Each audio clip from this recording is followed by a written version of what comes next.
欢迎收看最佛心幽默的财经节目《理财达人秀》，我是李兆华。好，台股今天好厉害啊，又再创下了股灾后的反弹新高。当然，今天是有一点点意外的哦，因为刚开盘的时候呢，大家还是觉得笼罩在一个不确定的因素下，量能也非常的小。可是接近早上10点钟的时候，一个好消息从天而降哦，辉达的 H20本来说是禁卖中国的，没有想到现在开放了。哇，这个开放有可能它第一季认列的损失跟第二季预计要认列的损失，是不是都可以回来了呢？好，这个在白宫跟川普拍个照，似乎非常有效果。以及川普也讲了，要花700亿美元在 AI 的基础建设上面哦。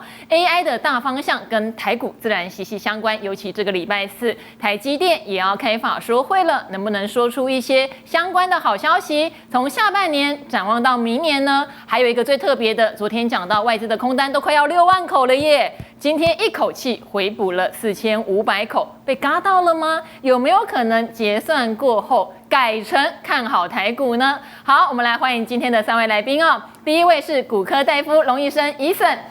好，Eason就要来讲这个从天而降的好消息，真的很惊讶哈，也造成今天外资在现货市场买超，期货空单大降的现象。好，但是明天不是要结算了吗？结算过后，有可能真心真意的爱台股、爱 AI 吗？我们如何来看到辉达的这个消息哦？那另外我们也可以看到，跟着台积电供应链一连串的，不管是载板跟设备股，今天的表现非常亮眼，尤其载板三雄通通亮灯涨停。等一下，Eason会告诉您这样的气势能不能继续延续下去哦。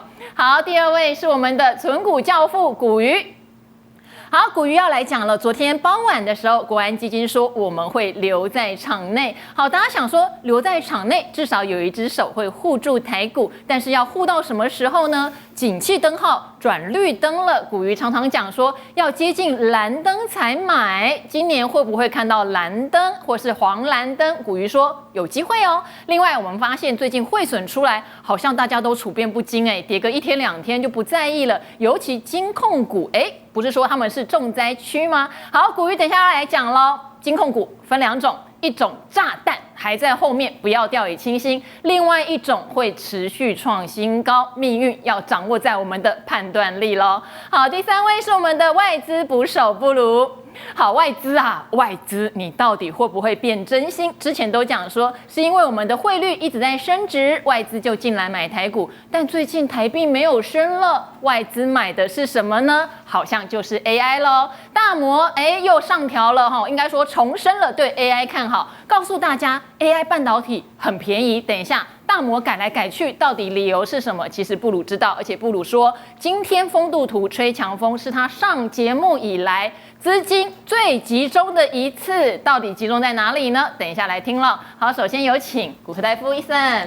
好，Eason，你今天穿的也很韩系耶。哦，是吗？对，最近很多韩团来台湾啊。是。所以你有想要去看哪个韩团吗？是没有，但是看到那个抢票啊，所以最近一些内需的那种售票，或是那些做场部的，对，那些股票还不错。好，我以为你要去看 Blackpink。没有，已经过了那个年纪了。好，过了那个年纪了哈。但是今天我想我们都有看台股，对不对？好，救世主的降临怎么这么讲呢？因为没有想到被禁的 H20会松绑哦。那台湾真的是跟 AI 息息相关，尤其是我们的带头大哥台积电哈，礼拜4就要开法说了，今天似乎把外资的高空单给嘎翻了哦。设备跟载板现在看起来状况也很好。是，那今天台股啊，本来早上一看，好，又可能是睡觉盘的感觉啊，大概才2000亿不到，对，结果突然就是盘中呢有这个消息冒出来，哈 ，H20解禁了，我们看到黄仁勋要去北京之前呢，特地跑去白宫跟这个川普先见个面，见了面之后，然后才去中国大陆，那可能就是得到了某些特许了啦，那说或者是去中国大陆会不会代表川普去谈一些事情？这个我觉得就有一些想象的空间了啊，所以呢，盘中因为这个消息，那 AI 的供应链以及在台积电呢，都是大幅度往上拉抬，包括台积电也突破了近期的一个天花板1100块啊。那么主要就是川普要砸700亿美元啊，拼 AI 啊，还有电力好的这些的政策。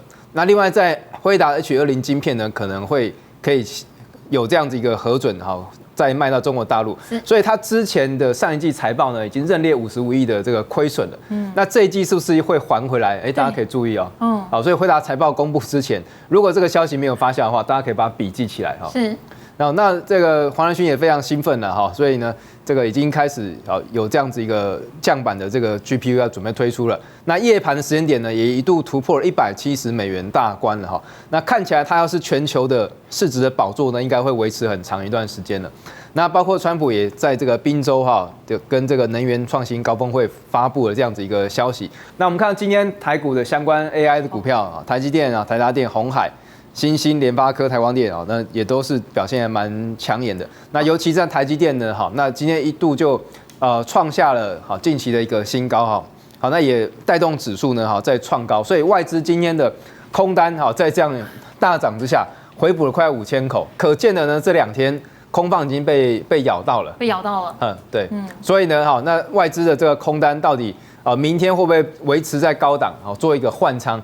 或者是明天会再补掉一些呢？我觉得这可以去做一个观察了。怎么样比较好？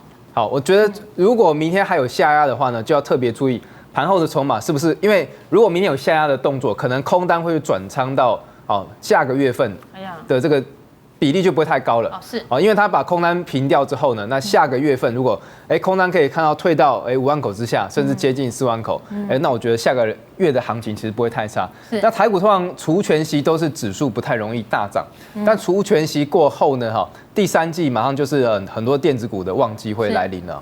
那今年因为第2季有提前拉货的这个效应了，对，好，那所以第3季的话呢，我觉得会有一个微幅的增长，但是大家不要忘记还有苹果新机要上市瓶盖股的题材以及 AI、GB300准备出货了，好，那第3季仍然是电子股非常多的这个亮点。那再来就是国安基金呢，暂时不退场啊，这看起来可能就是要护到关税出来啊，或者是护到月底了哈，有更重要的任务了啊。而外资现在的空单基本上认为是在做一个套利跟这个对冲的交易啊。那看到尤其呢散户的筹码最近其实都是比较偏空的，是连续空。对，涨上去就想空啊，涨上去就是一直空单增加。那通常这个状况下就不至于大跌了啊，包括融资的筹码也还维持在低档，是还在股灾之后的那个位置哦，还没有多久啊。好，所以我认为这个地方是不至于大跌的哈。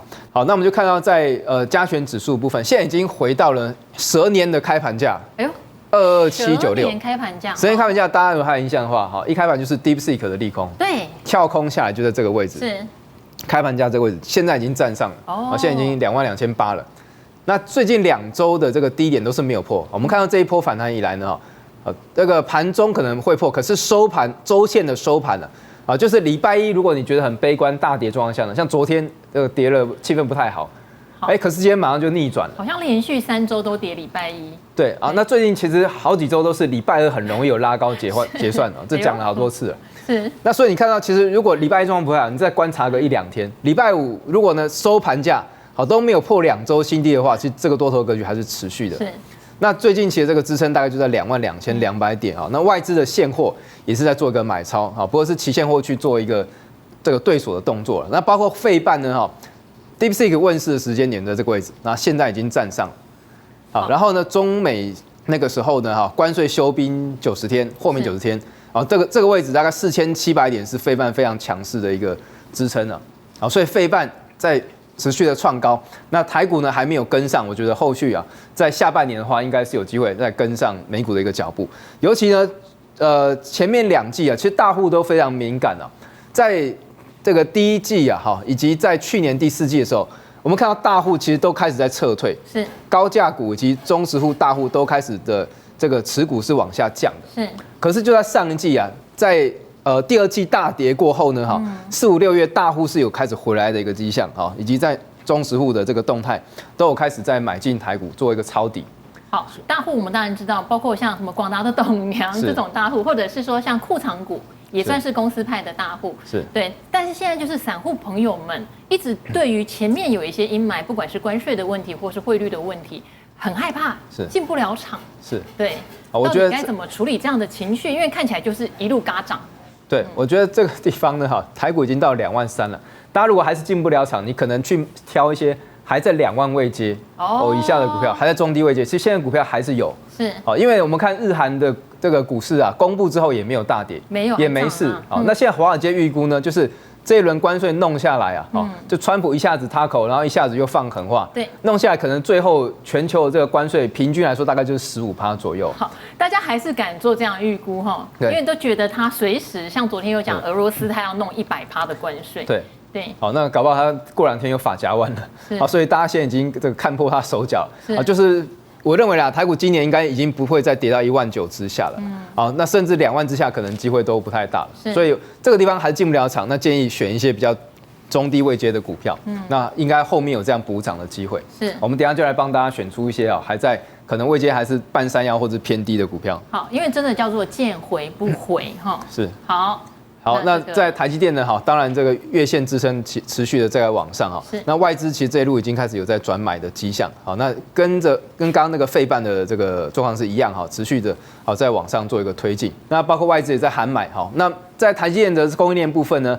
美国的这个进度加快第2场本来是在预定2027年下半年量产那现在就是已经推进到2027年下半年，那3场的话呢，本来预计2030年完工，那现在已经在年底就要发包所以快的话可能2027年就可以开始去做一个投产。等于现在进度确实是加快的。是，那我觉得这可能也受到某一些的这个压力了，有的，包括他的客户可能也希望分散风险辉达了、苹果希望它的产能可以多一些移到美国去，避免掉这些地缘风险跟关税的风险的那紧接着就这个礼拜台积电法说了那它的这个股价已经开始有些在蠢蠢欲动了那不过因为第2季有这个关税提前拉货的效应所以第3季的话可能季增的幅度就不会这么多，大概季增5%到这个10%左右。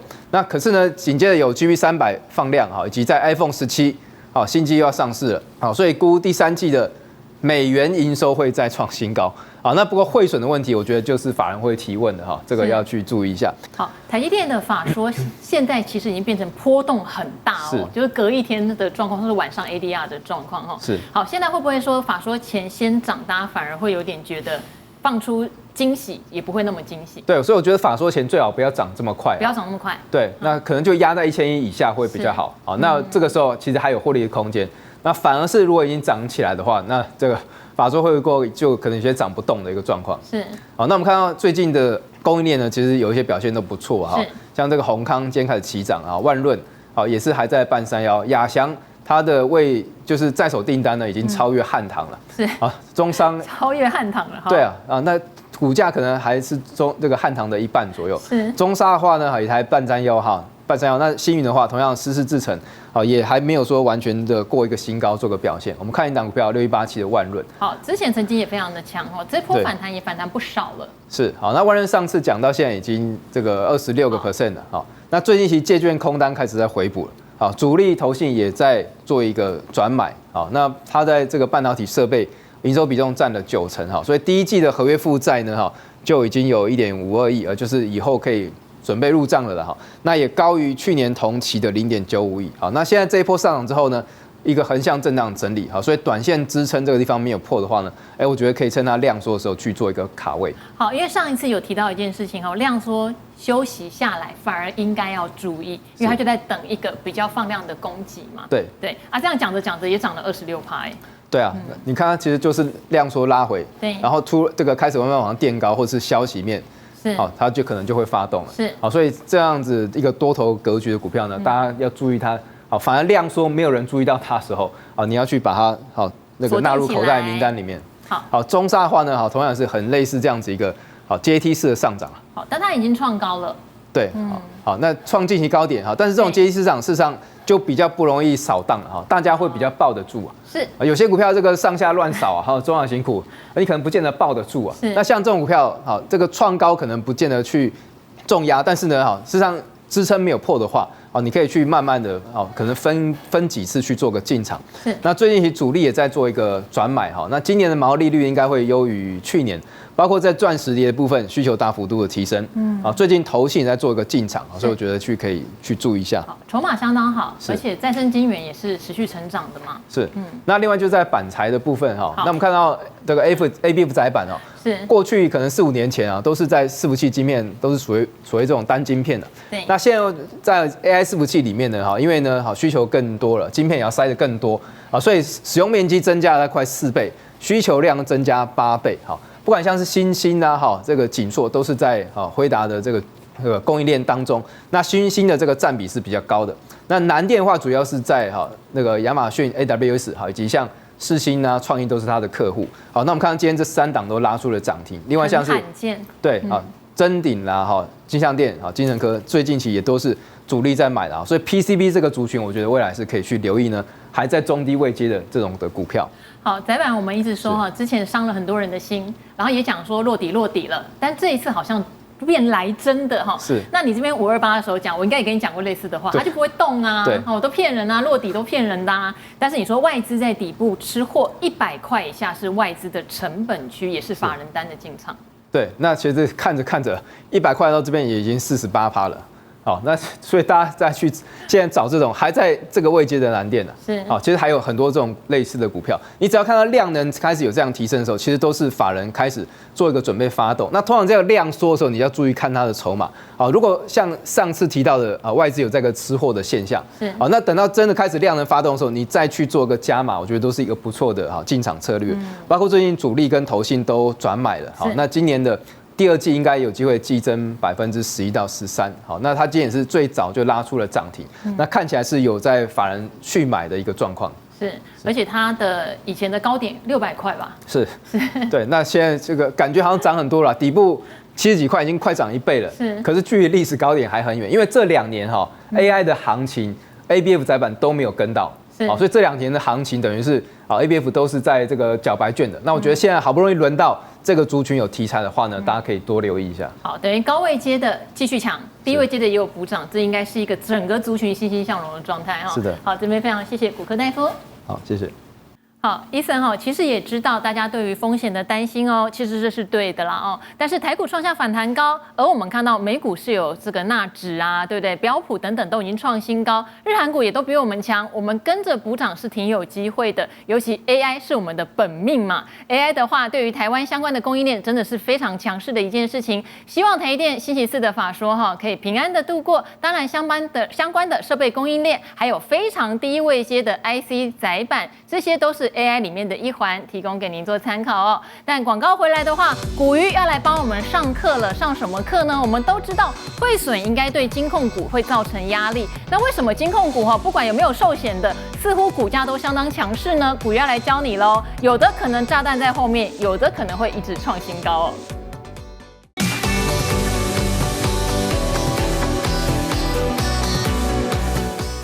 好，也许我们看技术面、筹码面，我们会说现在的形态很好，筹码很好，但是基本面呢？好，如果看到景气对策灯号是绿灯，甚至还会往下走，那大家就会觉得我当然不敢买。不过不要忘记一件事哦，有一年蓝灯在18000点，当时算是历史上的高点，但之后是继续往上攻的。这边来请教股鱼了。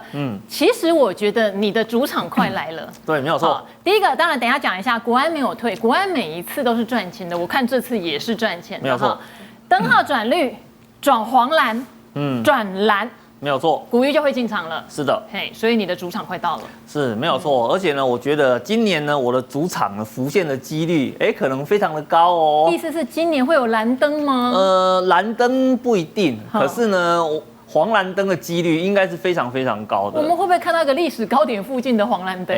其实我是觉得无所谓啦。那待会的话呢，我来帮投资朋友做一下解释。好。那我们首先先来看一下，就是关于国安基金护盘的这件事啊。其实呢，我们把过去的资料简单摊开来看，它除了第一次那个进场啊比较生疏一点，赔了一点钱。对。可是呢，从第2次开始到目前为止的话呢，我们只能说啊，这个是一个大获全胜的战绩啊。对。而且呢，他在昨天的话呢，不是公布说了，他要继续做进场的护盘嘛？是。那你知道吗？也有人帮他统计了。那他到底呢，在这一波4月的进场到目前为止，他的绩效是多少？我跟你说，再度超过20%的一个绩效，已经拿在手上了嘛。好汗颜哦！因为现在啊，观众其实已经知道了，因为之前国安基金进场，大家说你不要浪费纳税人的钱，没有错。可是现在大家都知道他胜率高，这一次更是妥妥的。对，人家就再度示范给你看了嘛。其实有时候在投资的过程当中啊，你相不相信这个讯号，能够呢帮你带来好的绩效，这件事情是非常重要的。好，在这边我要讲了，就是因为这个。景气灯号一直往下，我当然不敢乱跟啊。我们最近不是有一次灯号改版了吗？对，它改版之后，它很多的指标啊，都跟我们的制造业挂钩在一起了。你看哦，比如说工业生产指数、制造业指数、制造营业气候指数、工业加班指数、出口海关指数、设备进口指数。你有没有发现，这个全部都跟我们的制造业相关啊？但是呢，问题就来了哦，兆华，我们都已经知道一件事情了嘛，对不对？川普呢即将上任前，先急拉了一波，没错，对不对？所以你看急拉的效果很明显嘛，对不对？然后就冲上去，冲到红灯了嘛，是不是？可是啊，后来呢，发现呢，他又拉了第二次的急拉，因为这一次他说什么？他跟你讲说，我真的要实施对等关税，然后呢又拉了第二波，可是你有没有发现，其实第二波的效果变差了？对，好，那为什么变差了？因为很简单嘛，库房是有限的嘛，市场消息不是都跟你讲得很清楚了吗？我们已经提前把Q3的动能拉完了，然后 Q4的部分的话呢，也有一部分都挪到前面拉货都拉走了。那兆华，这样问题就来了。如果呢这个消息是真的，那我们的指数的状况就会很不好了哦。因为你要知道，急单对制造业来讲，它会怎么去因应这件事情？它绝对不会是呢去招人。他也绝对不会去买设备，他会，而是叫员工拼命的加班。好，这个你感同身受。对，没有错。以前也待过电子业嘛。对，没有错。所以兆华，我要告诉你一件很可怕的事情哦。有没有看到这个工业及服务业加班工时？原本是红灯哦，是很红哦。对，现在已经掉到黄红灯了，不用加班了啊，已经不用加这么多班了。是。所以呢，我们预期接下来，如果我们的这个提前拉货的这个产能的需求已经开始慢慢往下降了，这个会开始掉哦。制造业相关的这些需求也会开始往下去做修正，所以你说呢？以目前这个状况来讲的话呢，其实你说 Q3、Q4 有没有可能见到黄蓝灯？我觉得这个几率基本上是很高的。好，但是没有关系啊。见到了就是买点，对，没有错，就是买点。可是我这边有个小小的观念，想要跟我们的投资朋友做一下说明。因为很多人会讲说啊，比如说我上一颗的红灯是接近23000嘛，那我这一次蓝灯出现的时候，是不是一定会比它低？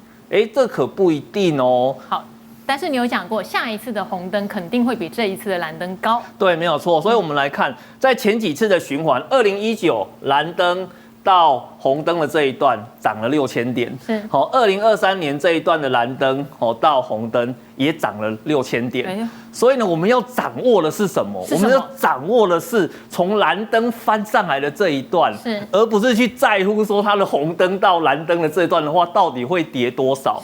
如果我们现在的产业啊，它的整体的那个气势是很强的话呢，其实它这个修正的幅度不一定会你有想象中这么高哦。你看。涨的时候涨6000，结果上面掉下来的话呢，只掉了500多点而已啊，对不对？所以我会跟投资朋友讲说，我们的重点是去捕捉这个蓝灯进场的一个讯号，而不是去 care 说蓝灯的时候指数应该是多少。但是我们不一定会到蓝灯，对不对？对，常常到黄蓝灯就可能是一个相对的景气谷底了。对，所以其实你一旦开始出现黄蓝灯的时候，你就要开始去做一件密切的一个观察。好，关税当然刚刚讲到跟拉货有关，但是还有这件事情，对不对？汇损，现在也发现似乎市场对于半年报结出来有汇损这件事情反应不是很大哦。我觉得还是要去回归到说，你把汇损加进去之后，你的本身是不是还具备非常强悍的获利能力哦？那如果你还是可以赚到很多钱的话呢，那其实汇损就是一咪咪的事情而已嘛。当然，我在这边呢也来帮各位做一个简单的一个整理啦。到底在这一波，你如果很关心你所投资的一个产业到底会不会因为汇率的造成很大的一个冲击？那我帮你整理成受惠股跟受害股。好，其实受惠股的部分就很简单，如果今天这间公司业务的形态是跟人家买东西回来加工的，对，好，那卖给自己人的，我跟你讲，这是妥妥的受惠股啊！哎呀，买起来便宜啊！买起来便宜啊！他跟人家买原物料回来便宜嘛，然后再卖给你们，好，那这样子的话呢，像这种内需型的一个产业基本上它就是一个很典型的受惠股，所以说像这种那个食品的一个部分，那在这一波呢，它的汇率升值的一个过程里面，它整体的获利预估会往上调了6% 以上。那或者是另外一种的话是这种观光类股啦，因为观光类股就是拿着升值的钱，然后冲到贬值的国家里面，好好的去玩它个一波嘛。因为我那个上个礼拜去机场啊，哎呀，满满的人啊。你去机场干嘛？去接我老婆，只是去接嘛，对，人没有要我人没有要出去，我没有人要出去，但是呢，我们也看到了那个机场啊，整个都满满人的一个状况，就知道这一波的升值的过程啊，其实呢，要出去玩的人会非常的开心。那当然也有一些产业它是属于那个受害的，对，基本上来讲我们这样子讲好了，只要呢你是跟国外做报价的，对，应该全部都是那个受害股。等一下 ，ABF、PCB，强爆了啊！对啊，它是强爆，可是因为呢，你这边呢是下修了预期嘛，可是呢，你如果呢接单接得够畅旺的话，你还是可以把汇损的部分给回冲回来嘛，对不对？所以呢，我们在这边的话是在帮各位整理，就是说，以下面的这些产业来讲的话呢，你在这一波汇率升值的过程当中，你潜在的要面临的一个下修的幅度大概是多少？可是你如果钱赚得够多的话，那你一样可以把你这个问题给回冲掉那只是说呢，你的股价的爆发力可能就会稍微小一点，因为股价能不能涨，其实很大的程度是取决于你的利多够不够嘛。其实我跟投资朋友讲，他今年如果是利空的话呢，等他呢，汇率开始变成受惠股的时候的话呢，那不就是冲回来了吗？对不对？所以我是觉得啦，不要因为说有这个升值的一个关系的话呢，就去觉得说这个产业把它给看坏了好，电子股当然有成长的爆发性，刚刚特别讲到，尤其跟 AI 沾到边的。可是金控股，虽然你常常讲金控股什么不会，就是一直赚钱，对，没有错。可是他们明明就是会受到很大冲击的对，没有错。可是你在这一波的冲击当中啊，我也帮各位简单的整理一下。你有没有发现有些公司呢，就是一路拼命的往上冲？是啊。那有些公司的话呢，它也是有冲，可是只冲了一点点之后的话，就呈现停滞的一个动作。可是寿险金控这样已经算很猛了。对，它算是很猛了因为我们金管会有出来讲这些话嘛，让市场给了它一点信心。但是呢，我要跟投资朋友讲是说，你如果在这一波你要做投资的选择的话呢，我会建议你呢挑银行比重高的个股，会是相对比较安全的。那到底为什么会这样子讲呢？因为很简单我跟各位讲，以富邦金来说富邦金的话呢，它下面有人寿、银行、证券各个不同的一个业务别。那其实你会看到，它人寿的部分的话呢，其实占它整体的获利超过70%以上，所以呢，它就是妥妥的就是寿险型的一个金控嘛。那这种寿险型的金控啊，我跟各位讲一个很有趣的事实这是呢我帮各位整理了它最近一年的它的综合损益表。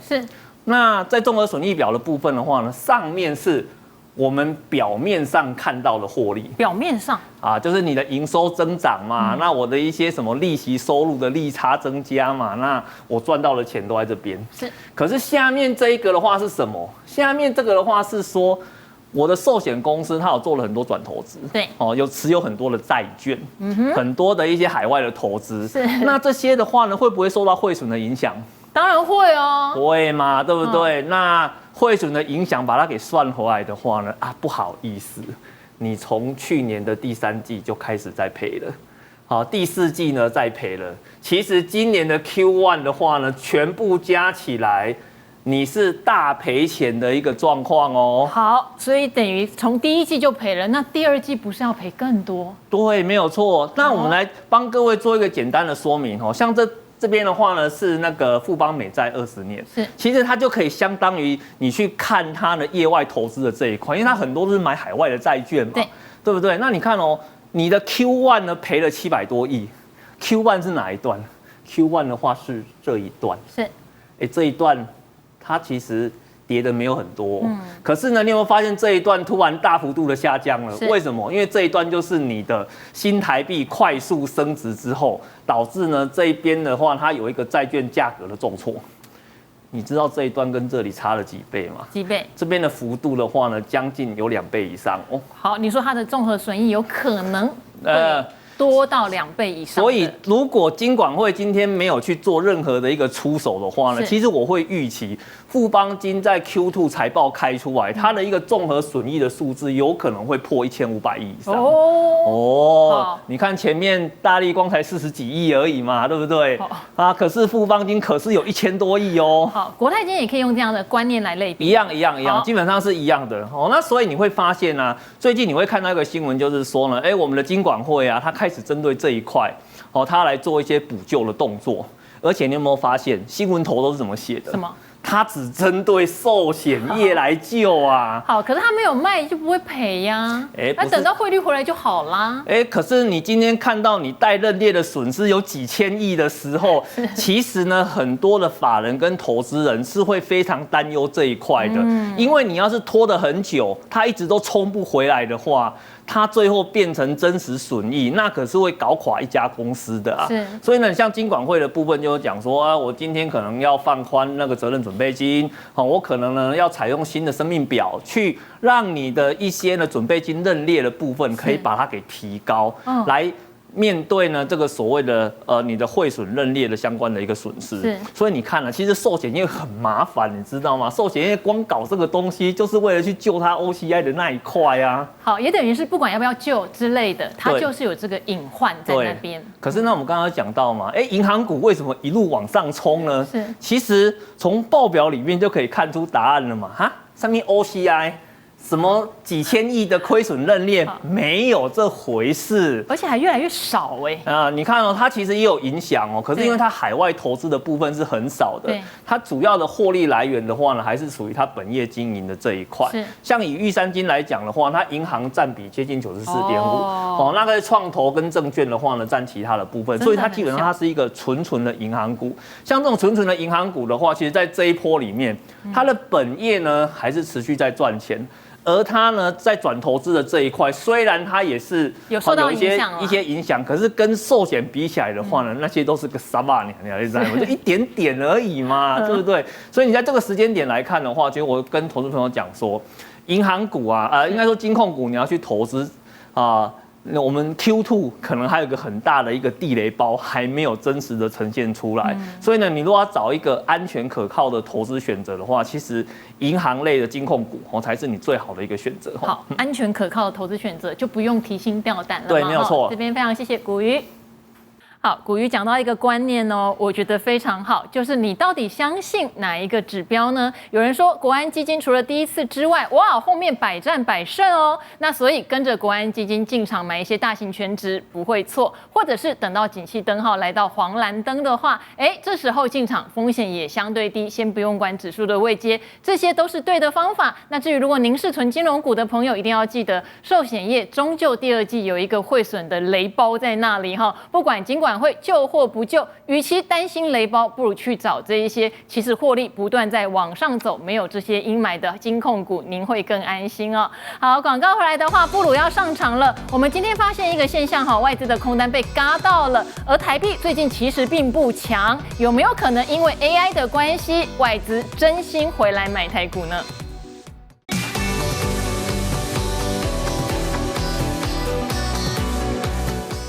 好，最近外资里面大摩的动作真的很多也不过2-3个月前吧，它不是才下调了台湾有一些 AI 概念股吗？台积电、金元店、日月光，广达都被它下调了。现在大摩又说台湾的 AI 很便宜，哎呦，这个精神快分裂了，赶快来请教外资补手今天是仁勋的 V 日胜利日这个一听到 H20可以卖，大家都非常高兴，尤其是大摩最近又出了报告了，觉得 AI 很便宜。等一下。等一下来过一下这个逻辑，到底外资在干嘛好，那因为最近台币没有很强，所以他们买台股是不是变成是比较真心？还有就是有史以来你看到最强的风出现了。对，有一个之前来好像没有看到的迹象，我们等一下可以来讲一下。好，所以真的是胜利日今天早上突然公布了这个 H20，中国 H20，对，可以销售了。对，所以即将要推出。好像各种想象力都跑出来了，会不会这个马斯克吵架以后要被仁勋哥取代了？真的被取代了，因为现在跟他合照的是仁勋哥。对，所以这个博链会什么？这个 AI 的供应链的博览链博会，对，供应链的博览会然后人均狗也会参加，会不会还有机会接到新产品？9月推出，是首度参展嘛，所以就有想象空间。再加上这边哇，它又是跟这个雷军合照，小米董事对，长做电动车的嘛，会不会有更多关键的行程？怎么好像公布一个 H20以后，所有的想象力，所以想象空间都跑出来了。已经认列的是好像50亿美金，55亿，55亿。对，接下来下一季原本可能会认列更多的，是不是这些都不用认列了，甚至还可以认回来？会不会呢？大摩的为什么说吸引力报告？因为他这篇的主题就在讲说，为什么 AI 供应链的评价变得有吸引力了？是前阵子他不是下调，前阵子因为那天有特别请你来讲，对不对？而且那时候我们还非常抱不平，就台积电、广达、日月光都是台湾非常棒的一线公司，对，股灾之前嘛，对，然后结果现在就告诉大家他们很有吸引力了，对。那为什么呢？因为我们通常我都要跟小编过的时候都要准备说，那我们要看什么？外资报告比较重要。一样我都会先看关键字，它是不是有新资讯？对，有。它有调整数字吗？也有。有改变平等，就代表这篇我一定会看一下。这篇看来是重要的，看来是重要的，因为有一些真的就是半夜就没了，他可能就是评论一些新闻的。是。所以这篇很有趣，他说这个 AI 的半导体的。为什么整个产业？他是说整个 industry 整个产业不是说一两档，整个产业变得有吸引力。那他也知道大家的疑虑，所以他先点出了风险是什么？风险就是半导体的关税，然后这边有讲到这个 macro 嘛，就主要是关税这块，然后还有汇率，这些都是。大家很担心的，是这样没错。可是这些就是分析师是估不出来的，没有人算得出来嘛。那为什么现在要上调呢？对，为什么呢？我就来看一下。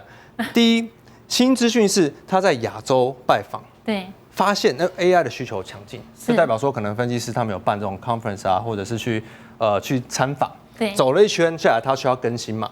他发现尤其是在中国这一块的云端，其实进展很强劲。是啊，可是当初不是很担心吗？对，现在变成会不会？可是他这个报告好像是 H20这个之前出的，难道是有小道消息？不过这样搭配起来，就其实有一点想象空间。所以呢 ，AI 的需求就算是面对市场的波动跟各种的政治问题，其实它仍然是很强劲的。这篇它主要想强调基本面是这一点。那再加上台积电在2026年的 CoWoS 有机会再度成长30%到40%。那我记得大摩他们是看。这次的法说，台积电有机会上调营收的部分，就像我刚刚早点赵华讲到的嘛，上半年它已经成长40%，是，那下半年不可能成长这么少嘛，就算它有一些汇率的，对，好，所以呢，它会不会去提升报价呢？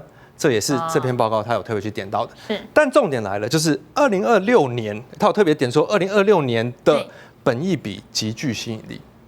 今天刚好趁这机会，因为现在是7月嘛，对。有一个固定会在外资圈会发生的事情，可以跟大家解释一下。好，外资的秘密是？我们先来看好了，先来看这个为什么他说2026年本益比极具吸引力？对，因为你看到现在，如果我们用2026年他们预估的 EPS 来算的话，对，台积电大概17倍，对，联发科14倍，对，世芯25倍。你如果跟去年有段时间是市场好的时候比起来，对，台积电大概会被看到20倍嘛，对，那甚至用到2年后的。但是我真的觉得台积电很委屈，对，台积电很委屈，世界第一的公司，本益比20倍就高了。可是有时候它有一个时间轴的概念。那今年我们主要是看这个 AI ASIC 是主流嘛，因为大家都喜欢新的东西，对，所以通用晶片在23、24年，你看成长幅度最大的时候是主流，那时候就是跑一些那个伟创啊、广达这些组装厂。那今年是开始出现新的是这个 ASIC 的部分开始跑出来了，它是新的，所以今年的主流就在跑 ASIC 的部分。所以这个成长的趋势，你看 K 个34%其实非常强的。所以在这个大环境的前提下，他们是很敢说这些东西是便宜。可是为什么上一季没有便宜？这一季跑出来变便宜了呢？这就要跟大家讲一下。通常你看，我们常常会觉得很奇怪，这些到底都是怎么给的？这篇出来的时候，我还问你，我是看新闻，我说联发科哪一家报告说2600啊？我们还研究一下到底是谁啊？我们两个一直在找报告。对，因为那天还有另一家不是美系的，因为新闻是说，美系说是2600，我们看到欧系的嘛？对，欧系是1600多嘛？对啊。美系的其实就是大摩，我后来发现了，它其实是估1800多，而且它用的理由是，联发科有机会拿到 Meta 接下来的 ASIC 的大单，这个是2028年的事情哦。哇，所以这件事情是不确定的。所以这一篇就变成，如果他拿到了，对，那如果这个ASIC 又量产了，就各种如果都发生的话，对，他估到2600，2028的事情所以我常都觉得记者朋友要去注意一下这个，太那个标题杀人了，太耸动了，太耸动了。所以不然你要说我全部都最坏发生970，对不对？也可以嘛。但如果盘不好，搞不好就这样写。但我好喜欢玩这一套。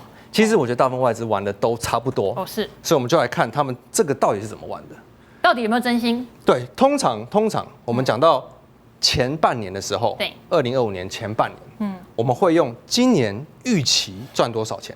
所以你看外资报告都会写 forward PE，往前推，因为大部分人会有一个迷思，就是我用本益比去算，对，去年赚多少钱，但这是过去式。对呀，其实你看到外资他不会这样写，他会说往前推，所以今年前半年的时候往前推，我是算2025年赚多少，然后你去给它乘上一个本益比。但是到下半年喽，下半年第3季你前2季公布出来，你其实大概知道今年要赚多少钱，所以你就会往后推。你去用明年，或者是接下来的4季，所以现在是7月，所以就变成用2025年的去推2026的了。等一下，7月就在推明年，7月就推明年，通常就是第3季就会开始这样做了。好，所以怎么推到明年去，反而这些东西好像都不太贵了，挺便宜的，对，变成有吸引力了。所以他讲有吸引力，其实我觉得很大原因是这样子。对。那通常如果今年后面是看好的，好，更夸张。对。继续涨上去，如果它到明年都给出20倍，然后股价又往上的话，你就会看到这种接下来可能用2027年啊，通常它的顺序是这样来的。所以我们之前在讲20倍的时候，后2年都是因为股价一直涨，它一直要往上调，只好去用明年后年这样持续给下去。好，但是现在问题来了哈，问题就来了，因为外资买现货空期货，所以大家一直觉得外资没有很真心，他只是进来赚我们的汇率。对，那假如我们不升了，看7月看明年不升，会因为 AI 的关系真心的买台股吗？大家都担心。你看台币对台股的走势哦，其实看起来真的是正相反。